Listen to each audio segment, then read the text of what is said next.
Hi guys, so I posted recently on Instagram basically saying that I have cut my time to moving to Poland by about 6 months because I found a new project. So a few people in response to that asked me to make an updated video sort of with the project, the numbers and everything else. So whereas last time I split this into 2 videos, this time I'm just going to put everything into one video because there's not that much to show you in terms of the project, because since it's a new project there's no visualization of the inside, so all I have to show you is the outside and then the floor plan. And then I'm going to tell you sort of how much I've saved on costs by going for a small project and stuff like that. So let's just jump straight in. I'm going to put timestamps on this video, so if there are things you're not interested in, it will make it easier for you to skip through and not miss things that you actually want to know about. So I did get asked the question of why I decided to downsize the project. And the reason for that is essentially because I realized,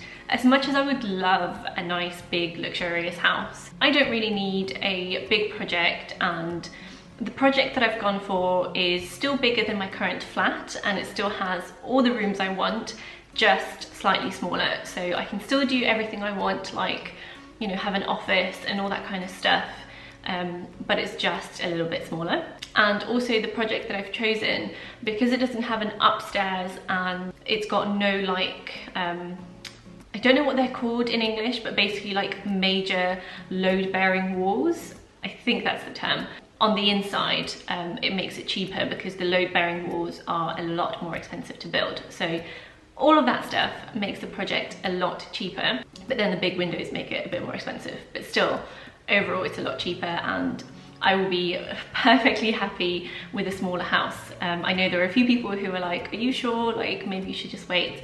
But actually what's more important to me is being here with my family, and I'd rather do that quicker. And it's not like I'm building a tiny little place where I'm barely gonna have any place to move. It's still a pretty sizable house. So if I firstly show you the project, so this is what the front of the house looks like. So you can see here it's got the door, loads of windows, and the massive window over here in the living room. I absolutely love houses with massive windows, so this kind of appealed to me hugely. And obviously you can see here it's just 1 story instead of 2. This is around the back of the house, so again 2 huge windows here and then a smaller window here. So this will be the kitchen window, this is like the dining area, and this is the main bedroom.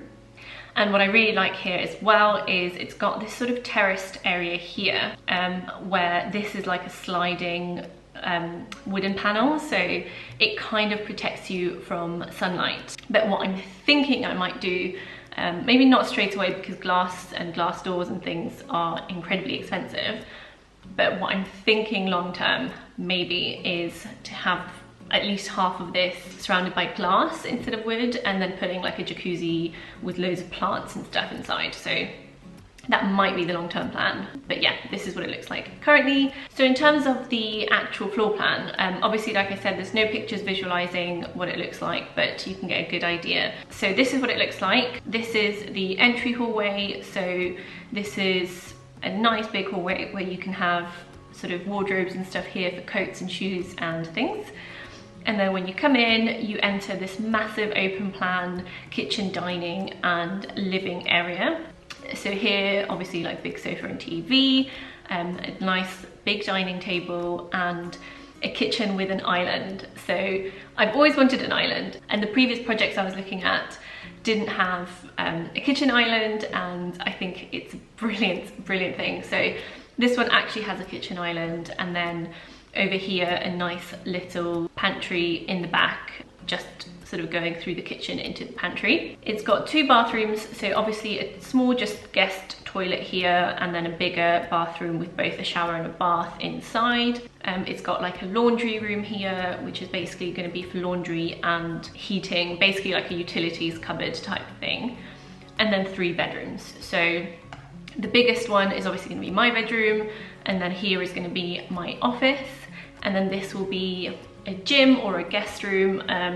Obviously I'm not going to be able to have both, but I was thinking, depending on where my life is at when I move in, I'll make the decision then. But it's nice to still have the option of choosing which it's going to be. And obviously when people visit, they can sleep on the sofa as well, so it's not the end of the world. The one thing I really love about this project is that it has so many windows, and obviously it's got this huge window in my bedroom, and then all these windows here, and they are literally huge. So obviously you can see here, this window is 3 meters long.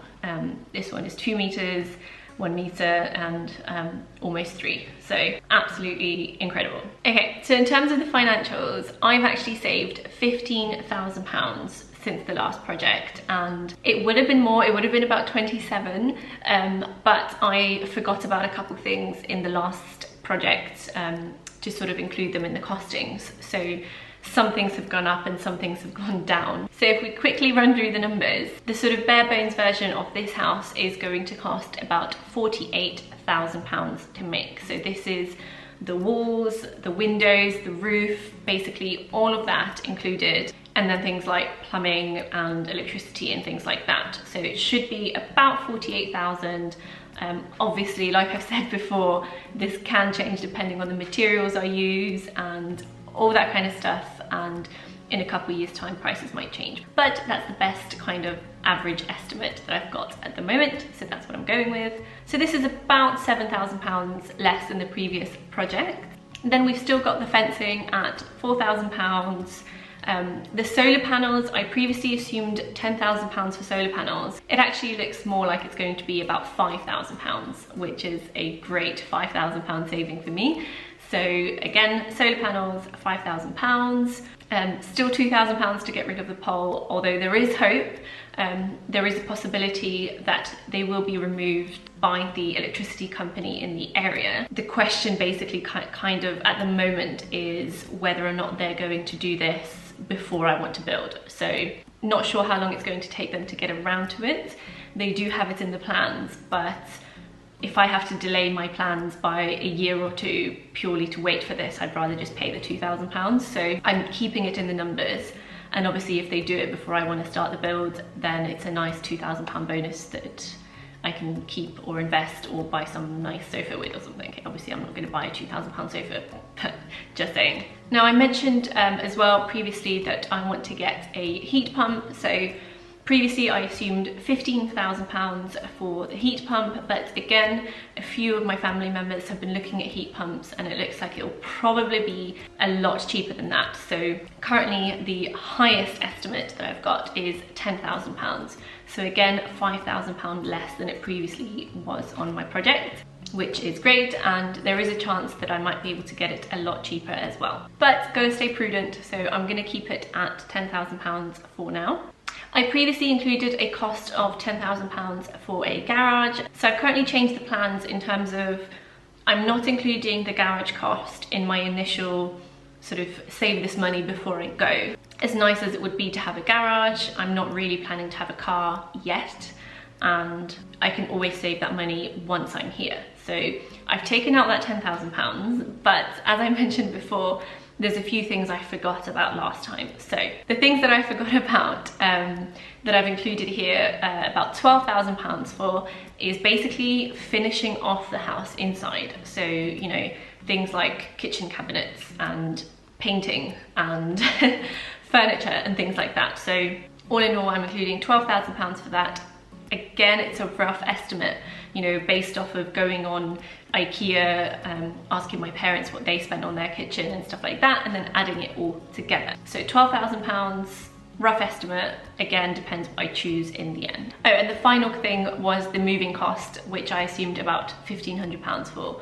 So all in all, we're looking at £82,500, whereas on the previous update that I did, it was going to be £97,500. So a clean £15,000 saving. Now, when you're looking at big numbers like this, £15,000 might not seem like a lot of money, but like I said, that has massively cut the time of when I should be able to go to Poland from basically the second half of 2023 to March 2023, which is amazing. Now, the final thing that I wanted to mention was in terms of the timings, they are dependent on two things. So Firstly, you know, house prices in London. I need to sell my flat in order to move here.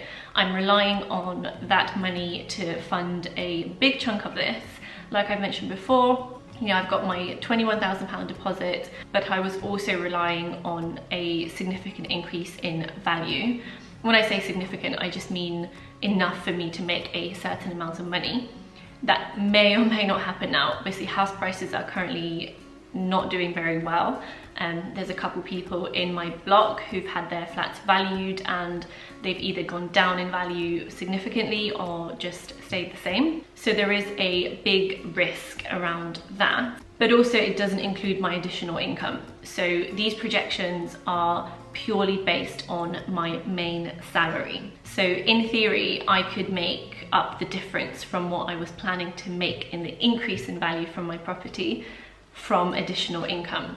So I'm hoping worst case scenario is March, because the two will offset each other.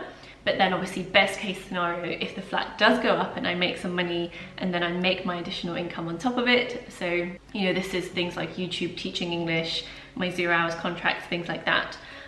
So if that does happen, then obviously it'll be quicker. And because of the wait times in Poland for building crews and because of like planning permissions and the bloody pole on the land, I may not be able to get the house built before the time I want to move.